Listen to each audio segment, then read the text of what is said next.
One of my favorite things to do on NBA 2K20 is to go into the MyPlayer Builder and try to come up with a unique build that nobody has seen before. For me, it's almost more fun than actually playing the game.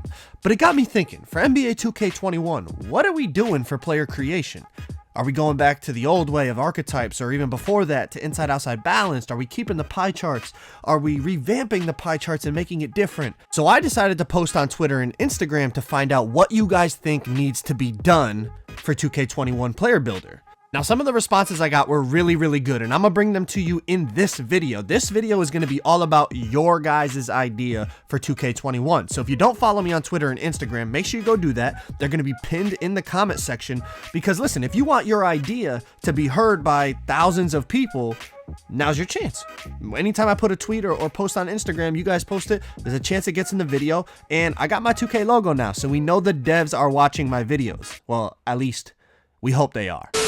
But listen, drop a like on the video. Let's try to get this to 20,000 likes, and let's get right into this. Also wanted to mention, if you have any ideas that we don't talk about in this video, make sure you drop them in the comments right now. So one of the most popular things I got was people just, about the builder in general, just completely get rid of the pie charts. So you remove pie charts and bring the game back to dual archetypes. Okay, I also got a lot of people saying remove the pie charts and go back to inside-outside balance, like, you know, from like 2K16 days. Now, in my opinion, I don't think either of these solutions is what we want for 2K21. The reason being is, at least for me, there's things I love about each of the player builders. There's things I love about the pie chart system. There's things I love about the inside-outside balance. There's things I love about the single archetypes and the dual archetypes. All the MyPlayer builders have had some positive things in them.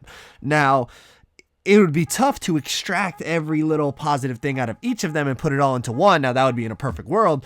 I don't know if that's possible, because not everyone's going to agree on what the good stuff was with each of the MyPlayer builders.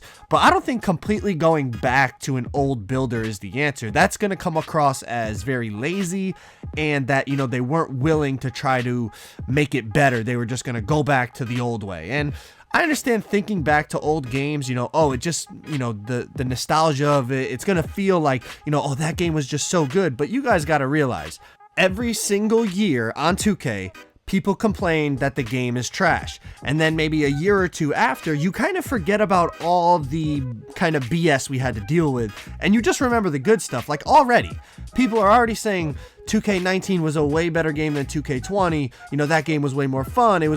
Do you guys remember we were dealing with people pushing us in the back for about 8 months of that game, right? You guys do remember we dealt with stretch bigs shooting heavily contested shots all year. Like, there's always bad with the good. We just tend to only remember the good. So I don't think going back to an old player builder is the you know, necessary solution, but I think taking the good stuff from those builders and adding it in might be the way to go. But let's move on. So the next type of comments I saw probably hundreds of times, honestly, hundreds of different times, saying, let us choose how we want to split the pie charts, or another way to say it is add more pie charts. So basically what this is saying is, instead of, you know, the fixed pie charts that we have now, either adding more in so that there's, you know, more variety to the splits, or just letting you completely customize what you want. Like, you could go 40% slashing, 40% playmaking, 10% shooting, 10% defense, or, like, you know what I mean? You could customize it. But now here's where it comes in. You would have to add thresholds, because would you allow someone to just have 0 for a category? You know, just 0 defense. So now you have 0 rebounding, 0 perimeter defense, 0 lateral quick. I don't think 2K would do that. Like, your player would barely be able to move defensively. I don't think they would allow that. Or, you know, just completely 0 playmaking, 0 passing. Like, would your guy throw it out of bounds every time? Like, I don't know exactly how that would work. Now, the concept of it would be good, but the execution would be tough, because, like I said, those thresholds would have to be there in terms of, oh, you have to have at least whatever, maybe 10% in each category, or 15%. But now that's adding restrictions. There's a lot of layers to peel back into adding custom pie charts. Now, I think if we're keeping pie charts, which we don't know if we are, but if we are, adding more variety, I think, is a good idea, because to me, it's gotten to the point where almost every build feels not the same, but like, if you make a let's say a playmaking defending pie chart, it basically feels the same no matter what you do to it. If you make a playmaking slashing build, it all feels pretty much the same. Now you could tweak it in certain ways, to make it better or worse and to get a slightly different name, but for the most part, it's all the same. If we got more pie charts, more different splits of the pie charts, now that would be fun, at least for somebody who's obsessed with the builder like I am. Let's go to the next one. Now, one of the most popular things I saw on Twitter and in my DMs on Instagram was let us change our takeover, and I completely agree, and I'm sure everyone else completely agrees with this, but there seemed on Twitter to be a little confusion. Listen, we're not saying you could pick any takeover you want whenever you want. We're saying if you made a build that had playmaking, slashing, and shot creating takeover at any time in the neighborhood or in the park or whatever we have next year. I don't know if we're having neighborhood or park or whatever, but at any time, not during the game, we're talking when you're standing there and you could change your badges, you can select which takeover you want to be active. It's not saying you're a point guard, you can just switch it to rim takeover. No, whatever takeovers are allowed on your build, you're allowed to switch between. Just like whatever badges are allowed on your build, you're allowed to switch between. I think everyone would agree with that. It would give a fun new twist to your player. Today I'm going to play with playmaking takeover. Tomorrow I'm going to play with slashing takeover, etc., etc. All right. I think it's a really good idea.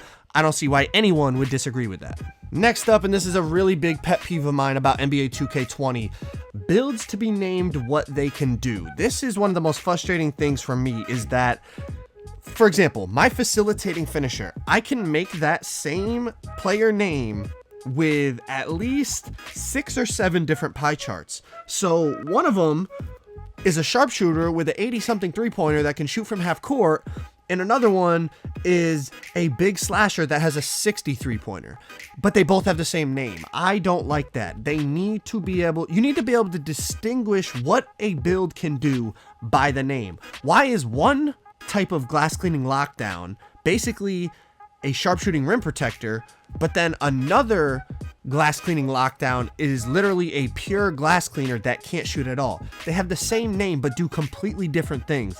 I hate that, and I really hope that changes for 2K21.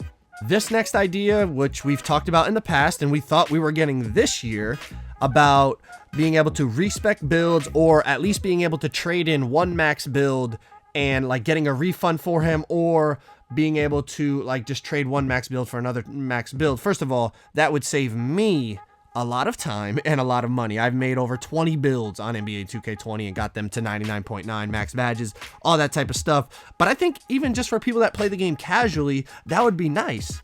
How many times do you make a build and end up not liking it? Or you make a build and you play on it for a month and then you get bored of it. Now it's like either hopefully you have enough VC to make a new one, or you got to buy VC to make a new one. But then on top of it, you have to grind the overall, grind the badges, do all that stuff again. It just feels very tedious. I think everyone would love if, first day of the game, you make your shot creator, you play on it for a month, you're enjoying it, but now it's like, I kind of want to play as a big man now. So you trade in that shot creator, get all your VC back, and you make a new build. Or even better, since you already maxed that build out, you trade that build in, create a new build, and it comes out maxed out because you've already done the process of grinding a build to 99 and, max badges and all that. I think everyone would agree with that. I think everyone would love that. I don't see the issue. The next one is a very good point, but it would be tough to execute and would require a lot of attention to detail. But check it out. He says, what would it be like if defense and rebounding were in different categories? And then a response to that was then playmaking and dribbling, mid-range and three, and dunking and finesse would all have to be separated as well. Now, I don't know if that's necessarily the best way to go about it, but somebody made the point to me the other day. They said, why does increasing my defensive rebounding allow me to get better on-ball defending badges? And I was like, you know what? It kind of does make a lot of sense. Like, why would upgrading your rebounding give you badge upgrades to get Hall of Fame clamps or Hall of Fame pickpocket? Wouldn't that only really go towards like rebound chaser, box, worm, those type of badges? But in this game, it's all mixed into one. Also, I think it would get rid of if we separated defense and rebounding, I think it would eliminate a lot of cheese, because people make lockdown builds and end up having 98 rebounding, 99 rebounding. And then, it's like they're playing as the big man on a build that has, great on-ball defense, and it just starts to become just a lock fest. Everyone's running, 3 locks on the threes or 5 locks in pro amp, like stuff like that. You know what I mean? Also, one thing I think to consider is having a separate pie chart for post scoring. Take, post hook, post fade, all that stuff out of finishing and shooting and playmaking, because honestly, part of it is the gameplay mechanics. We've talked about how broken the fades and the hooks are, but it is the gameplay. They need to fix that in the gameplay and the contest system. But also, you got 6'3" point guards that have maxed out post hook because it's in finishing. If it was in post scoring, a completely different category, they wouldn't even have that attribute. But more importantly, when it comes to post scoring, they need to fix the gameplay mechanics of that. But separating the pie charts, defense, rebounding, maybe post scoring in its own way, I don't think is a bad idea at all.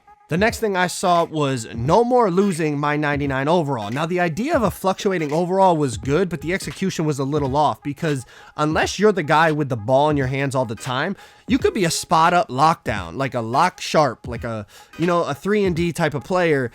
Do exactly your job, shoot your couple shots, make them, play defense, and you won't get a 99.9. Your overall will go down because you just weren't involved enough in terms of that one game. But it's like, is that really your fault? That's your build. That's what you were intended to do. So I think either the execution needs to be tweaked or just get rid of the fluctuating overall. Next up is less badge grinding. It's ridiculous how long it takes to get builds completely maxed. I completely agree with this. I'm sure you guys do as well. This was also kind of what we were talking about with the respec, or kind of like the refund system. I think that would help a lot, but absolutely, I don't think anyone who plays this game wants to sit there and grind a player's badges, especially if you're someone that makes multiple builds. Like, you've already done it. Why do you have to continue to do it? But hey, we'll see what happens. The last one for today, and I've talked about this in past videos, so I'm not going to go on about it for a long time, but basically I saw it on Twitter and Instagram a lot, was for defensive builds to be less offensively skilled or just more balanced, and just not completely overpowered. And I do agree with this year. I think the defensive pie chart is completely broken. Like, they can shoot better than slashers, but dunk just as good of a slasher. Their rebounding is insane, their defense is insane, and if you make them the right height, they can still speed boost. If you combine it with playmaking, it's literally the demigod like pie chart to choose this year. So they do need to find a way to balance that more. But that was mainly the most popular ideas I saw on both Twitter and Instagram. Now, I'm going to try to formulate what I think are the key things we need for NBA 2K21 My Player Builder system. It's probably going to take me a while because I want to make sure I do it right.